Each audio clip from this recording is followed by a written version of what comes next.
Some people believe that fate is just a series of random coincidences, that there's no grand design, no invisible thread connecting the moments that change our lives forever. But what happened to 23-year-old Sophie Mitchell on a cold November evening would challenge even the staunchest skeptic's disbelief. It started with $10, a crumpled bill in her pocket, the last money she had to her name, and it ended with a discovery so profound, so impossibly beautiful, that it would not only save her life, but restore her faith in a world that had taken everything from her. This is the true story of a girl who had nothing left to give, a dog who had nothing left to lose, and the miracle that proved love doesn't need perfect circumstances. It just needs a willing heart. What you're about to hear involves betrayal, loss, redemption, and a bond so powerful it defied every logical explanation. Because sometimes the worst moments of our lives are just the darkness before an extraordinary dawn. Sometimes a $10 act of compassion creates ripples that change everything. And sometimes saving someone else is exactly how we save ourselves. But before we begin, if you love incredible true stories about second chances, unbreakable bonds, and miracles that restore your faith in humanity, make sure to subscribe to our channel and hit that notification bell. We share the most powerful and inspiring stories that remind us hope is always possible, even in our darkest hours. Trust me, what this dog does will leave you absolutely speechless, and we have countless more stories like this waiting for you. Now, let's go back to that freezing November night, where a broken girl and a dying dog were about to find each other in the most unexpected way. The rain hadn't stopped for 3 days. Sophie Mitchell stood under the flickering awning of a closed gas station, her thin jacket soaked through, her teeth chattering so hard her jaw ached. The digital clock above the pumps read 11:47 p.m., and the temperature had dropped to just above freezing. Her phone was dead, had been for 2 days, and her stomach was so empty it had stopped growling and just ached with a dull, constant pain. 23 years old, and this was where life had brought her. Homeless, penniless, alone. 6 months ago, Sophie had been a completely different person. She'd had an apartment in the city. Nothing fancy, but it was hers.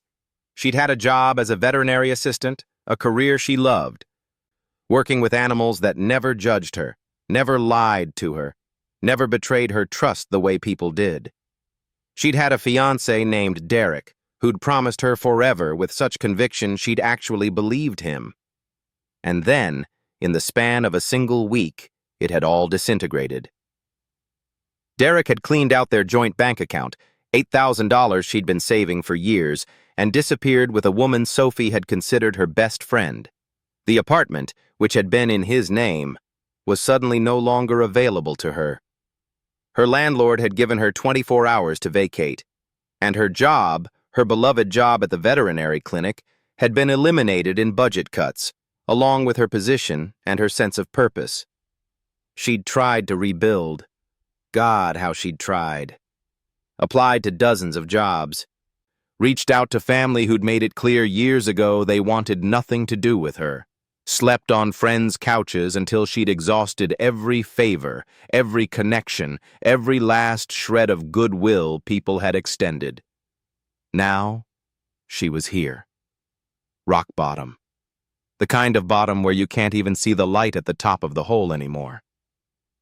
Sophie's hand drifted to her pocket, feeling the crumpled $10 bill there. It was all she had left. Money she'd found in an old jacket pocket, a forgotten remnant of a life that seemed like it belonged to someone else. $10.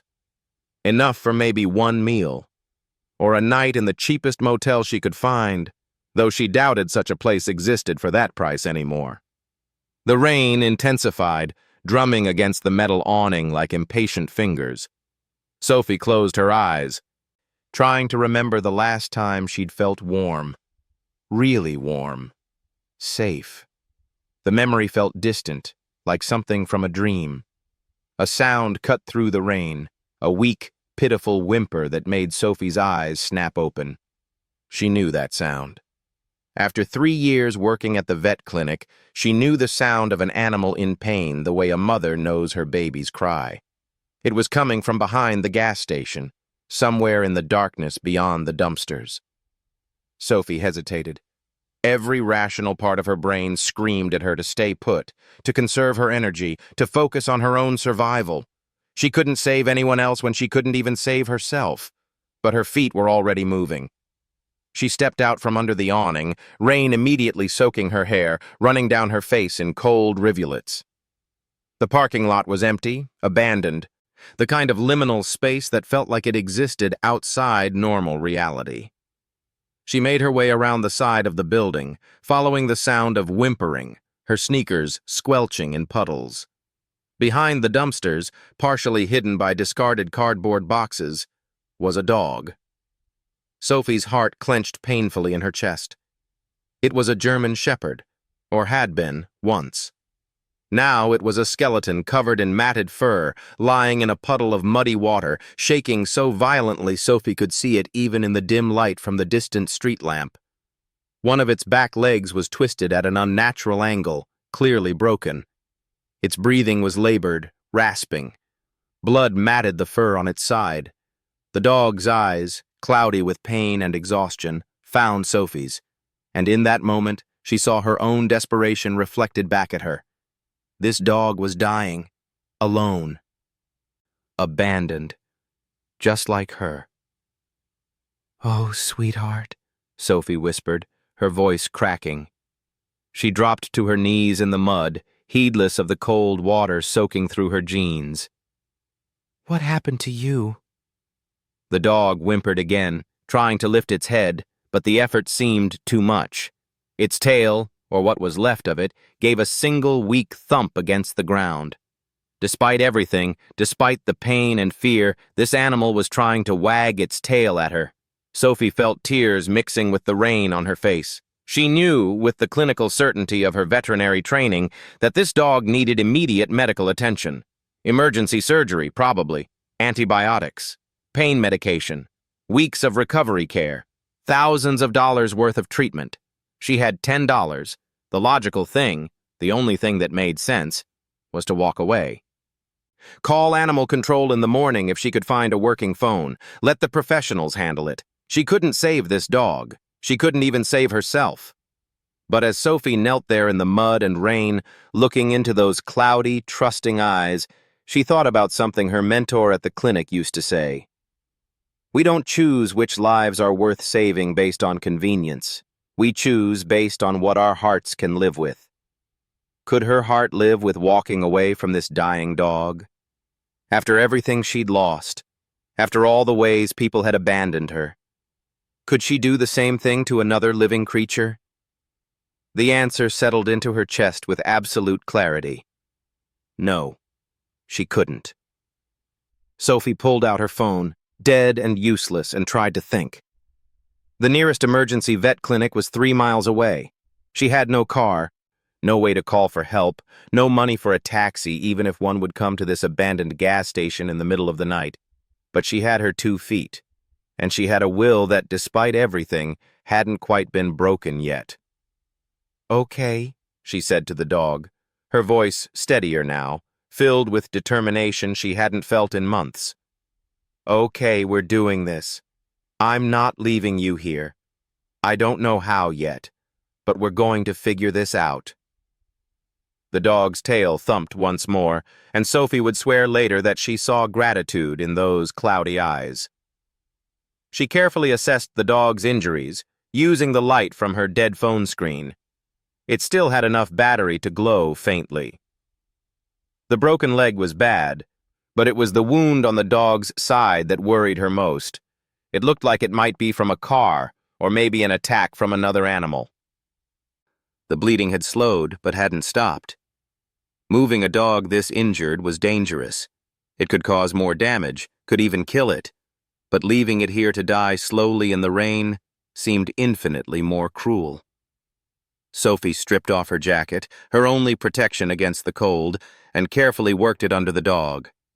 The animal whimpered in pain but didn't try to bite, didn't struggle. It seemed to understand, on some instinctual level that Sophie was trying to help. "I've got you," Sophie murmured, her hands as gentle as she could make them, despite how badly they were shaking from cold and adrenaline. "I've got you, brave one. We're going to get through this together." Using her jacket as a makeshift stretcher, Sophie slowly, carefully lifted the dog. It was heavier than it looked, probably 70 pounds, even in its emaciated state, and pain shot through Sophie's arms and back. She was weak from days of barely eating, exhausted from sleeping outside, running on nothing but stubbornness and coffee dregs she'd salvaged from a cafe's garbage. But she held on. She started walking, one agonizing step at a time, carrying the injured German Shepherd through the rain. The emergency vet clinic was 3 miles away. It might as well have been 300. But Sophie had learned something in the past 6 months of losing everything. When you have nothing left to lose, you find strength you never knew existed. The rain continued to fall. The night pressed in on all sides, and Sophie Mitchell, who had reached the absolute bottom of her life, took the first step of a journey that would change everything. Though she didn't know it yet, the dog in her arms wasn't just a life she was saving. It was the life that would save hers. The first mile was determination. Sophie focused on putting one foot in front of the other, on keeping her grip steady on the jacket stretcher, on ignoring the burning in her arms and the cold seeping into her bones. The dog lay still, its breathing shallow, occasionally letting out soft whimpers that broke Sophie's heart. "Stay with me," she whispered through chattering teeth. "Just stay with me. We're going to make it." The streets were empty at this hour, just the occasional car passing by, headlights cutting through the rain. No one stopped. No one even slowed down. Sophie was just another person struggling in the night, invisible to those warm and safe in their vehicles, rushing toward homes and lives she could barely remember having. The second mile was pain. Every muscle in Sophie's body screamed in protest. Her arms felt like they were being torn from their sockets. The rain had soaked through to her skin, and hypothermia was becoming a real concern. She'd started shivering so violently she was afraid she might drop the dog. But she didn't. Couldn't. Halfway through the second mile, Sophie's legs gave out. She collapsed to her knees on the sidewalk, gasping for breath, the dog still cradled in her arms. For a long moment, she knelt there in the rain, wondering if this was it. If this was where her story ended, frozen and exhausted on a sidewalk, having tried and failed to save one more life in a world that seemed determined to take everything good away. The dog stirred, turning its head slightly to look at her. Those cloudy eyes met hers. And Sophie saw something that made her breath catch. Not just pain, not just fear, but trust. Complete, absolute trust. This animal, who had every reason to give up, who had been abandoned and injured and left to die, still had faith. Faith that Sophie would come through. Faith that rescue was possible. Faith that tomorrow could be better than today. How could Sophie quit when this dying dog hadn't? She dragged herself back to her feet, her vision swimming, her body threatening to shut down. But she held on to that jacket, held on to that dog, and kept walking. The third mile was transcendence. Sophie's body had moved beyond pain into a strange, numb state where she felt separate from her physical form. She was cold but didn't feel it anymore. Exhausted but somehow still moving. Her mind drifted, almost dreamlike, while her feet carried her forward on autopilot. She thought about her life, about the choices that had led her here, about Derek and the betrayal that had shattered her, about the job she'd loved and lost, about family who'd turned their backs when she needed them most, about every moment of rejection and disappointment that had carved away pieces of who she used to be. And she thought about this dog, about how, despite having nothing, not even her jacket anymore, since it was wrapped around a dying animal. She felt more purpose than she had in months. How, in trying to save this one life, she felt more alive than she had since everything fell apart. Maybe that was the secret. Maybe you find yourself not by holding on to what you've lost, but by giving away what little you have left. The lights of the emergency veterinary clinic finally appeared in the distance, a beacon of hope through the rain. Sophie felt a surge of energy, pure adrenaline overriding her body's complete exhaustion. She quickened her pace, nearly running now, the dog bouncing slightly in her arms. "We're almost there," she gasped. "Almost there. Just hold on." The clinic's front door was locked. It was after midnight, and they only saw emergency cases by appointment after hours. But Sophie could see lights on inside, could see movement.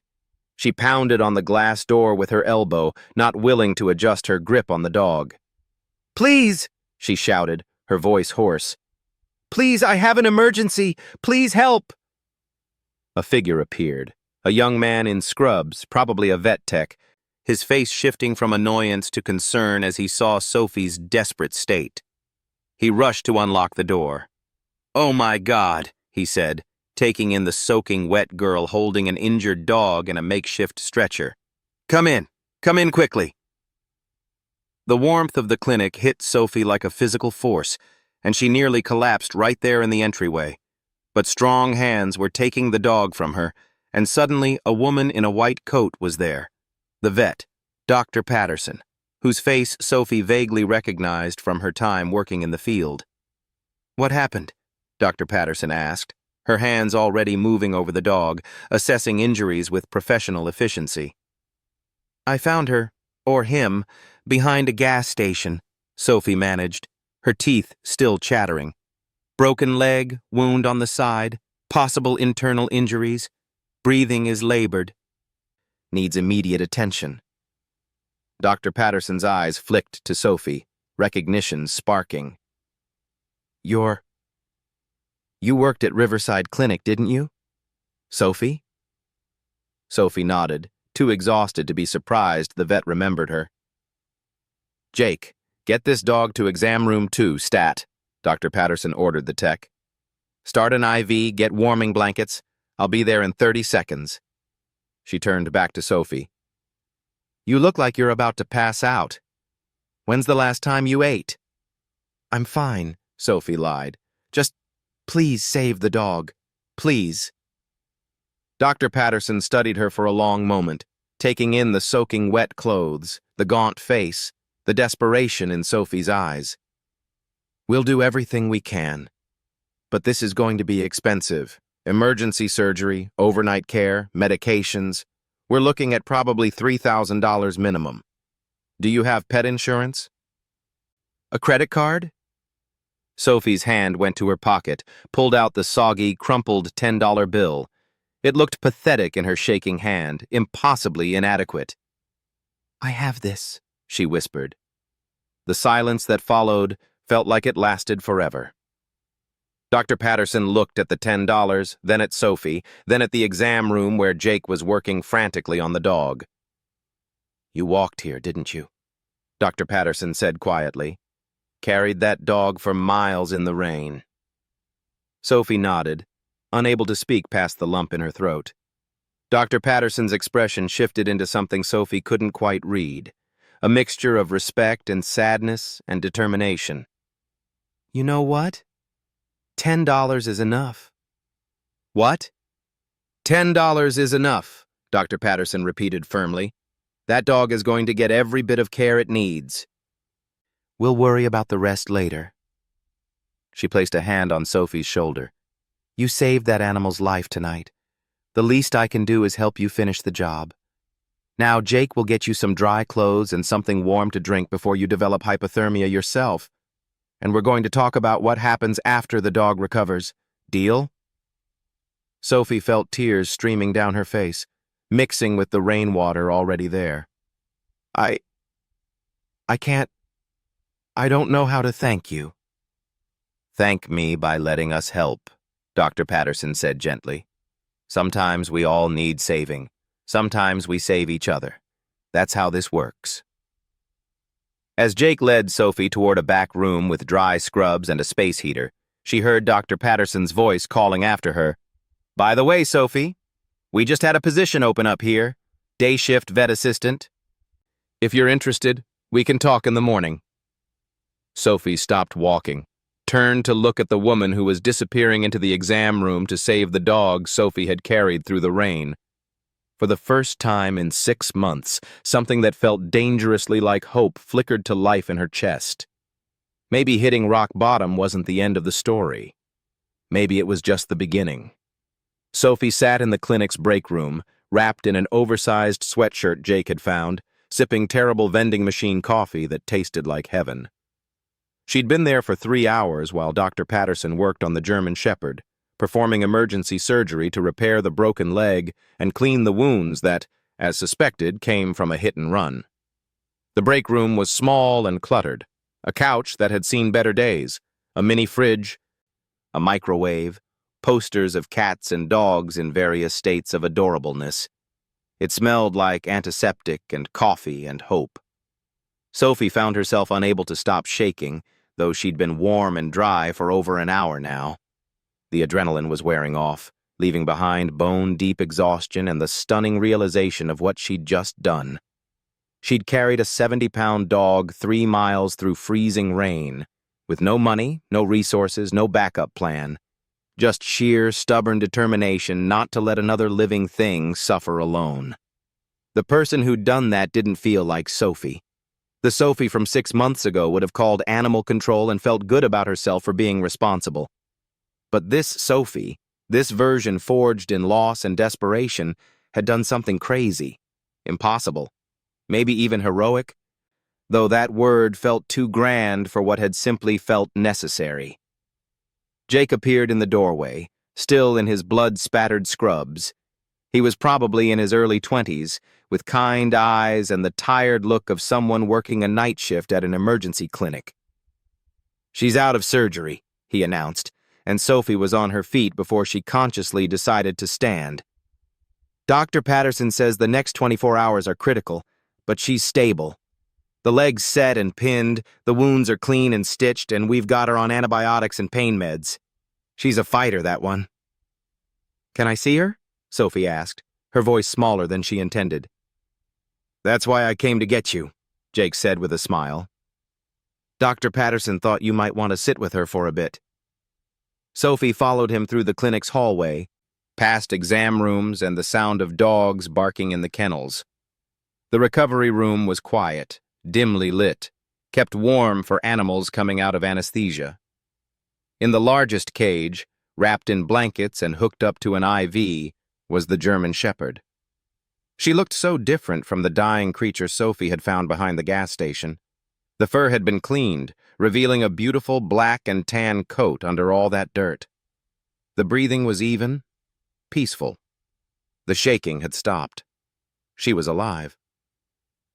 Sophie knelt beside the cage, her hand reaching through the bars to gently rest on the dog's side. She could feel the heartbeat under her palm, steady, strong, a rhythm that matched her own. "Hey, brave girl," Sophie whispered. "You made it. We made it." The dog's ear twitched at the sound of Sophie's voice, though she didn't wake. Still deep under from the anesthesia, safe in chemical-induced sleep while her body began the long process of healing. Dr. Patterson appeared beside Sophie, crouching down with the ease of someone who'd spent years in similar positions. She's about 5 years old, near as I can tell. No microchip, no collar, nothing to identify her. Someone abandoned her, probably after she got hit, just dumped her like trash and drove away. Sophie felt anger surge through her exhaustion. How could someone do that? "Same way your fiancé cleaned out your bank account and left," Dr. Patterson said quietly, and Sophie's head snapped up. "I'm sorry. I didn't mean to. Jake mentioned you might need some clothes from the donation bin because you didn't have a home address to go back to. I put 2 and 2 together. Small community in the vet world." Sophie looked away, embarrassed. "I'm not usually a charity case. I used to have my life together. I used to be..." You used to be someone who carried a dying dog 3 miles through a storm with nothing but $10 and determination, Dr. Patterson interrupted gently. That's not past tense, Sophie. That's who you are right now. Who you've always been, probably, under whatever polish you thought you needed to show the world. Sophie felt tears threatening again. She was so tired of crying, tired of being weak, tired of being broken. But Dr. Patterson's words cracked something open inside her. I feel like such a failure, Sophie admitted in a whisper. Everything I built just fell apart, and I couldn't stop it, couldn't fix it. You know what I see when I look at you? Dr. Patterson said, her eyes intense. I see someone who lost everything and still chose compassion over survival. Most people, when they're at their lowest, turn inward, hoard what little they have, protect themselves above all else. You gave away your last $10, hell, you gave away your only jacket for a dog you didn't even know. I couldn't just leave her, Sophie said, looking back at the sleeping German shepherd. Exactly. You couldn't. That's not weakness, Sophie. That's strength. The kind that matters. The kind that's rare as hell these days. They sat in silence for a moment, the only sound the soft beep of monitors and the distant barking of overnight patients. The job offer was serious, by the way, Dr. Patterson said. We need someone who knows their stuff and actually gives a damn. The last assistant we had was just here for the paycheck. But you've got the heart for this work. Always did, from what I heard about you at Riverside. Sophie's throat tightened. I don't have anywhere to live. No car, no money for rent. I'm not exactly a reliable employee right now. The clinic has a small apartment upstairs, Dr. Patterson said. Used to house our overnight techs before we stopped doing that.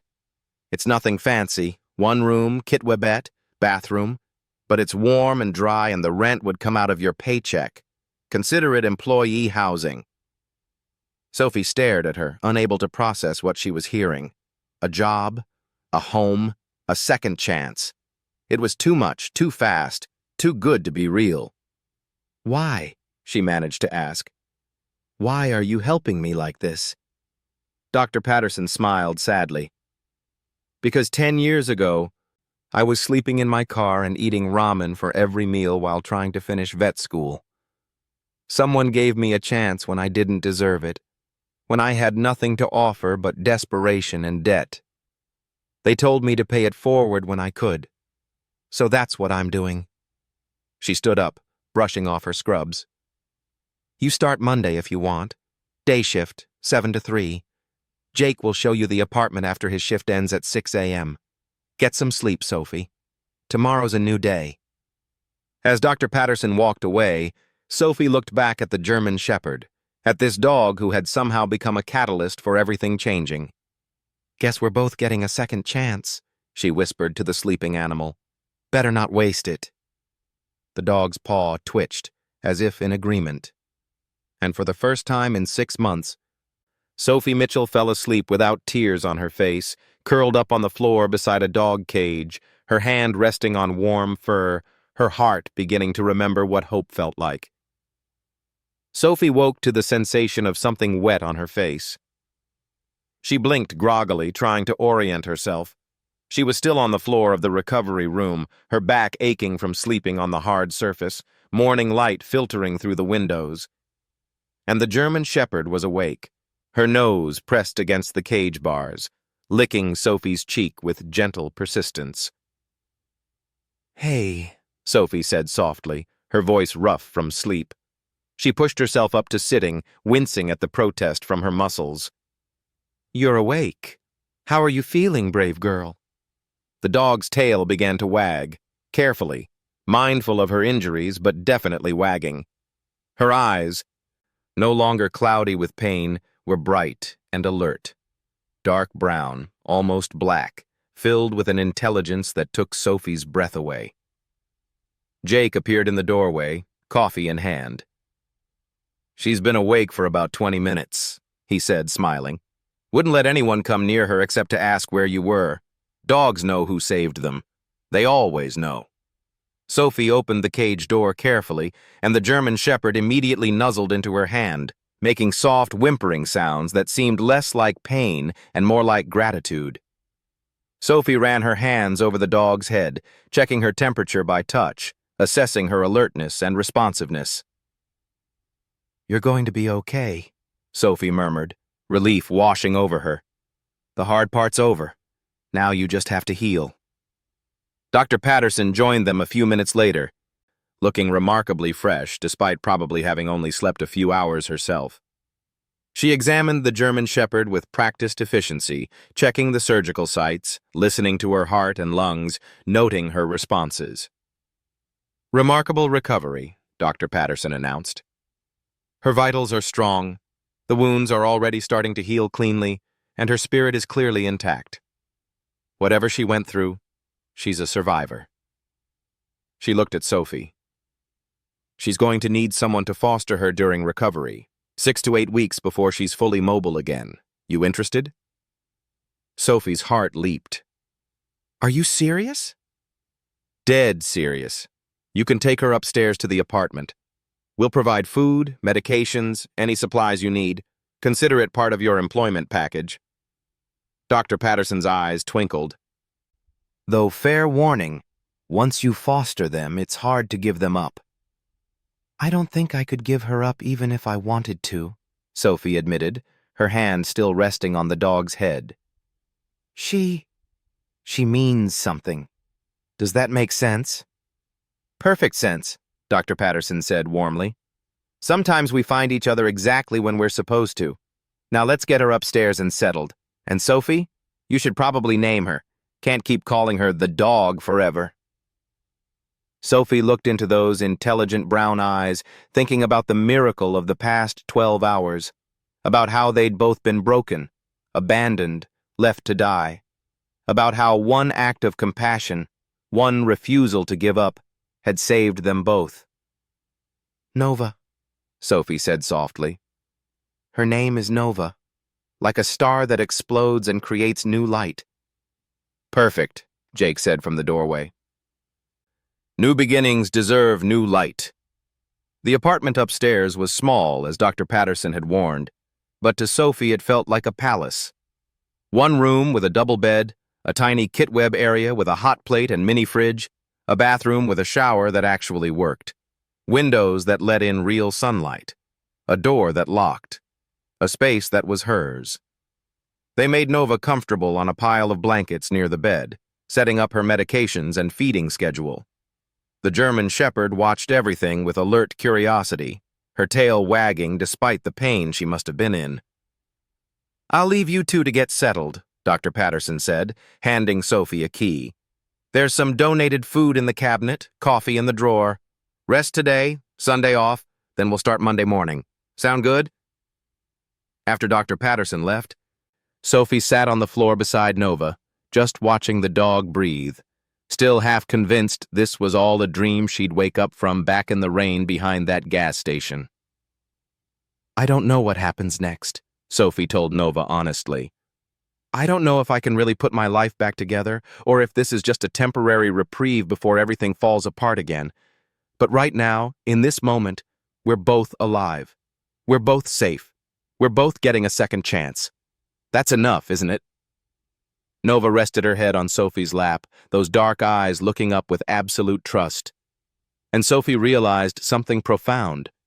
For the first time since Derek's betrayal, since losing her job and her home and her sense of self, she wasn't alone. She had Nova. She had this broken dog who'd survived the impossible. They had each other. Maybe that was how healing worked. Not in grand gestures or perfect solutions, but in small moments of connection. In choosing to save something outside yourself when you couldn't save yourself. In finding purpose in caring for another broken soul. Sophie fell asleep that afternoon with Nova's head still on her lap, the warm sunlight streaming through the windows, the sound of dogs barking in the clinic below, a oddly comforting reminder that life continued. That rescue was possible, that tomorrow could be different than yesterday. She slept without nightmares for the first time in months. 3 weeks passed in a blur of routine that Sophie had almost forgotten could exist. Wake up, feed Nova, help her outside for bathroom breaks, head downstairs to work the morning shift at the clinic, come back upstairs for lunch to check on Nova, then return to work. Evenings were for physical therapy, gentle exercises to help strengthen Nova's healing leg, short walks that gradually got longer as the German Shepherd's stamina improved. It was simple, structured, almost peaceful. Sophie had forgotten what it felt like to have a purpose beyond mere survival. The work at the clinic was demanding but fulfilling, everything from routine checkups to emergency surgeries, from nervous puppies getting their first shots to elderly dogs saying gentle goodbyes. Each animal that came through the doors was a life that mattered, a story that deserved to be honored. And Nova was thriving. The scared, broken dog Sophie had found behind the gas station had transformed into something magnificent. Her coat gleamed with health, her eyes sparkled with intelligence and mischief, and her personality had emerged like a butterfly from a chrysalis. She was protective but gentle, playful but obedient, affectionate in a way that suggested she understood exactly what Sophie had done for her. They'd become inseparable. Nova would wait by the apartment door during Sophie's shifts, and the moment she heard Sophie's footsteps on the stairs, her tail would start wagging so hard her whole body wiggled. They'd curl up together in the evenings, Sophie reading or watching shows on her slowly charging back-to-life phone, Nova's head resting on her lap or pressed against her leg. It wasn't the life Sophie had planned. It was smaller, quieter, more modest than the future she'd imagined back when she had a fiancé and a savings account and a clear path forward. But it was real. It was hers. And it was enough. Until the day the police officer walked into the clinic. Sophie was at the front desk scheduling appointments when he entered. A man in his 40s with graying hair and a kind face, his uniform crisp despite the humidity outside. He approached the desk with the careful demeanor of someone bearing difficult news. "Good afternoon," he said. "I'm Officer Martinez. I'm looking for information about a German Shepherd that was brought in about 3 weeks ago. Hit-and-run victim, found abandoned." Sophie's stomach dropped. I'm the one who brought her in. Why? Is something wrong?" Officer Martinez pulled out a tablet, showing her a missing dog poster. Sophie's blood turned cold as she recognized the face on the screen. It was Nova. Younger in the photo, not as filled out, but definitely her. "This is Sarge," Officer Martinez explained. "He's a retired police K-9 who went missing 4 months ago from his handler's home. We've been searching for him ever since. Someone called in a tip yesterday saying they saw the story about a German Shepherd being rescued on the local news segment you did last week. They recognized him." "Him?" Sophie repeated faintly. "Nova's a male?" "Sergeant, technically, though everyone called him Sarge. He's 8 years old, served 6 years with the K-9 unit before retiring due to a hip injury. His handler was Officer David Webb." Martinez's expression softened with sympathy. "Officer Webb passed away suddenly from a heart attack 2 months ago. His widow was supposed to be caring for Sarge, but she claimed he ran away. We suspected he was stolen, possibly for dogfighting or resale." The room tilted slightly. Sophie gripped the desk to steady herself. "You're here to take him away." "I'm here to return a stolen police dog to his rightful owner," Martinez corrected gently. "I understand you've bonded with him, and we're all incredibly grateful you saved his life. But Sarge belongs to the Webb family. He's their last connection to David." "The Webb family abandoned him to die in the rain," Sophie said, her voice shaking. "I found him with a broken,